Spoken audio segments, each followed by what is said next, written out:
Bismillahirrahmanirrahim. Allahumma ftah alaina hikmataka wanshur alaina min khazaini rahmatika ya arhamar rahimin.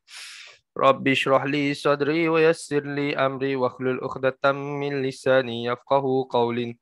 Rabbi zidna ilma warzuqna fahma walhamdulillahi rabbil alamin. Assalamualaikum warahmatullahi taala wabarakatuh.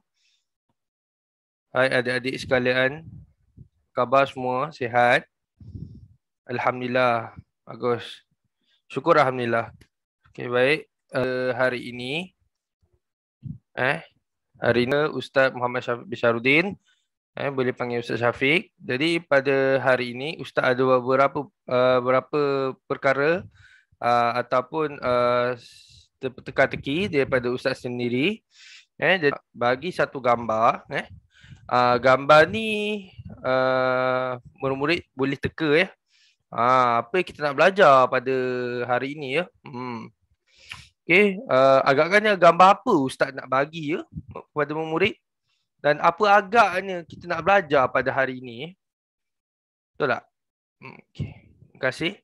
Okey, jadi kita lihat dulu gambar apa yang Ustaz nak kongsikan kepada murid semua pada hari ini. Itu dia. Gambar apa tu? Betul. Memang gambar unta.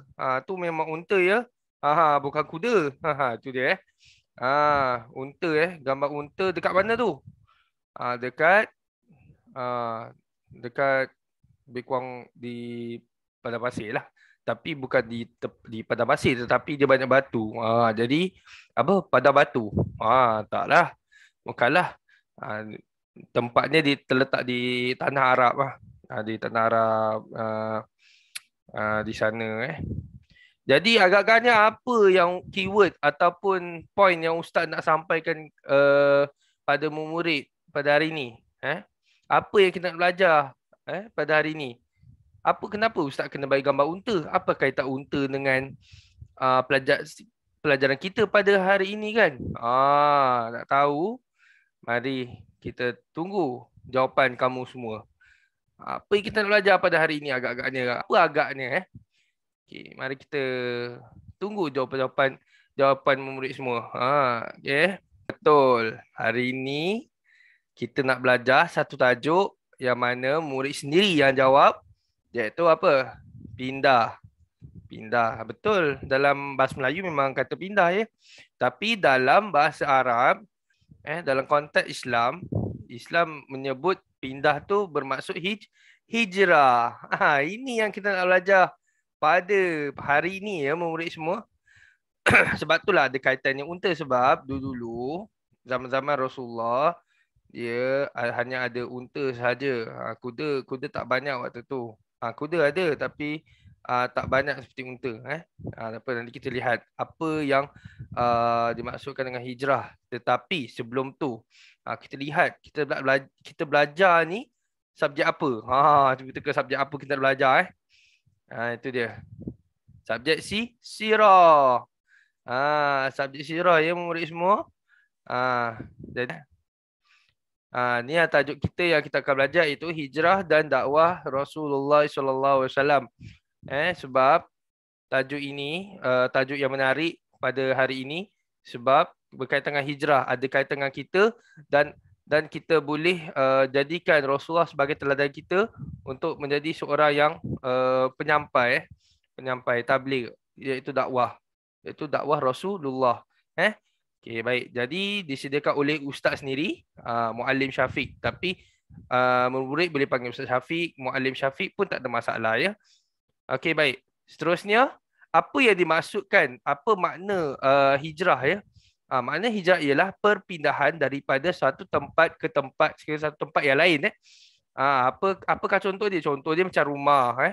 Rumah lama, kita duduk lama, kemudian kita berpindah ke rumah baru. Ini memang kita dalam situasi yang mudah. Situasi yang mudah, kita berpindah satu rumah ke rumah yang lain. Rumah yang baru, bukan rumah orang, rumah jiran bukan bukan rumah jiran, tetapi rumah yang lama, yang kita duduk. Contoh Ustaz dulu tinggal kat Batakali. Sekarang ni ustaz berpindah di Bangi. Itu namanya hijrah. Itu antaranya konsep hijrah yang kita bawa dan kita amalkan. Dan ini adalah antara konsep hijrah yang biasa yang kita amalkan dan kita faham. Okey, seterusnya selain pada tu, hijrah ni juga adalah perpindahan daripada satu keadaan kepada keadaan yang lebih baik. Macam mana tu? Sebagai contoh, tengok orang tu dia tidur, dia malas, tidur mengantuk, penat. Tak apa, dia malas dah. Malas sebab dia tak tahu nak buat apa kan. Dan kemudian apa yang dimaksud hijrah tu, dia keadaan yang dimaksudkan tu jadi dia kata keadaan daripada satu keadaan kepada keadaan yang lebih baik. Macam mana tu? Kita pergi lihat yang contoh ni. Tengok. Ada gambar orang rajin. Gambar orang malas kepada rajin. Jangan pula kita rajin ke malas itu bukan hijrah namanya. Itu kita ke belakang. Orang kata downgrade. Biasa kalau orang sebegini yang malas kepada rajin, biasanya dia pergi upgrade. Upgrade tu bermakna dia berhijrah keadaan yang tak baik kepada yang baik. Tapi kalau kita nak berhijrah lagi, yang baik kepada lebih yang baik. Faham ya, murid semua? Alhamdulillah. Okey, ini sekadar konsep-konsep keadaan suatu tempat. Ni baru keadaan dengan suatu tempat. Belum kita cerita mengenai hijrah konsep dalam Islam. Kalau kita lihat seterusnya dalam tajuk kita, iaitu hijrah. Hijrah ialah bermaksud perpindahan Nabi Muhammad SAW dan umat Islam dari Mekah ke Madinah. Ini baru betul dari segi konsep Islam. Hijrah dari sudut Islam. Okey, baik. Contoh kat sini kisahnya berdakwah di Mekah, kemudian berpindah ke Madinah. Dulu lah Rasulullah semasa berdakwah, dalam masa hijrah Nabi masih berdakwah walaupun berhijrah. Kalau sudut hijrah, dia kena hijrah dan kalau Nabi hijrah dan berdakwah, sebab Islam kena sampaikan kepada umat-umat yang lain lah, yang belum agama Islam. Ini secara konsep dari segi Islam lah ya. Apa sebab-sebab berlaku hijrah? Kenapa kena hijrah? Kenapa perlu hijrah? Apa sebabnya? Why? Give me a reason. Kenapa? Yang pertama, tengok gambar berhijrah. Ni gambar dulu, Ustaz share dulu ya. Dan yang pertama sebab-sebab berlaku hijrah, iaitu perintah Allah, antara perintah Allah SWT untuk mempertahankan Islam, iaitu sebagai contoh, lihat gambar berdakwah. Inilah dakwah Nabi. Dakwah Nabi semasa Nabi nak berpindah, Nabi berdakwah, mengajak umat mengajak orang untuk mentauhidkan Allah. Dan kemudian ini yang pertama, sebab berlaku hijrah. Yang kedua, sebab berlaku hijrah yang kedua ialah ancaman terhadap umat Islam semakin memuncak. Ancaman Islam pada waktu itu macam berperang, perang Badar, perang Uhud, perang Khandaq, segala perang tu semua ada berkaitan dengan hijrah ya. Dan seterusnya, sebab berlaku hijrah yang ketiga ialah dakwah Rasulullah SAW, strategi. Bina strategi. Rasulullah nak bina strategi dakwah baginda. Duduk dengan sahabat-sahabat Nabi berbincang dan keluarkan idea ataupun keluarkan sumbangkan idea. Okey, seterusnya sebab-sebab berlaku hijrah yang lain. Yang keempat, penduduk Madinah memberi jaminan keselamatan. Macam mana tu? Iaitu silaturahim. Jaminan Rasulullah mengajar sahabat-sahabatnya untuk silaturahim antara satu sama lain. Jamin keselamatan bermakna untuk melindungi penduduk-penduduk Madinah tersebut. Okey, Sebab-sebab berlaku hijrah dia juga yang kelima, yang terakhir iaitu dakwah Nabi Muhammad SAW ditentang hebat oleh musyrikin Mekah. Sebab orang musyrikin di Mekah dia tak nak dia tentang Nabi. Dia tentang Nabi, dia tak percaya cakap Nabi sebab dia kata Nabi ni ahli sihir. Sebab bila dia kata Nabi ahli sihir, maka orang-orang lain tidak percayalah dakwah Nabi. Sedangkan dakwah Nabi tu adalah benar. Kita lihat orang musyrikin di Mekah tidak untuk mendengar dakwah Nabi Muhammad SAW. Ini dakwah Nabi semasa hijrah. Sebab hijrah banyak perkara yang Nabi Muhammad SAW hadapi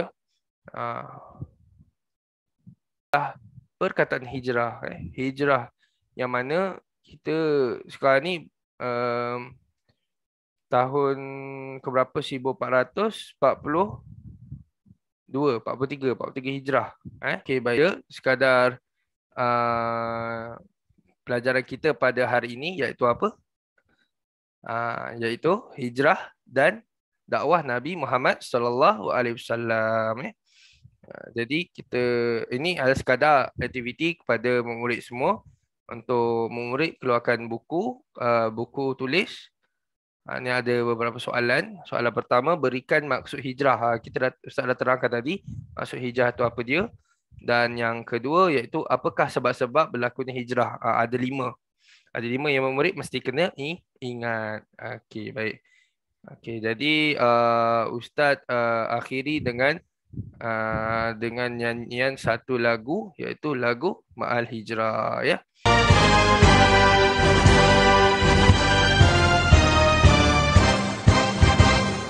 Satu Muharram detik permulaan, perkiraan tahun Islam hijrah, perpindahan Nabi dan umat Islam dari kota Mekah ke kota Madinah. Atas keyakinan dan iman yang teguh, kaum muhajirin dan ansar bersatu, rela berkorban harta dan nyawa demi menegakkan Islam tercinta.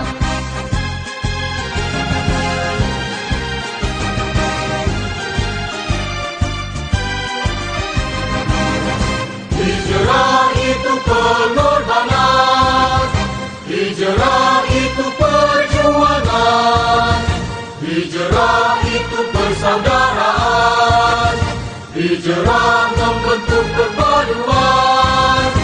Hijrah itu pengorbanan, hijrah itu perjuangan, hijrah itu persaudaraan, hijrah membentuk perpaduan.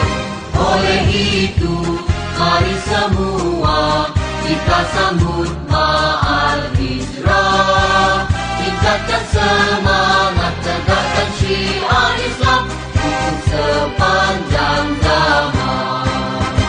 Okey, itu sahaja daripada Ustaz Syafiq. Terima kasih banyak kepada murid semua kerana memberi kerjasama dengan baik.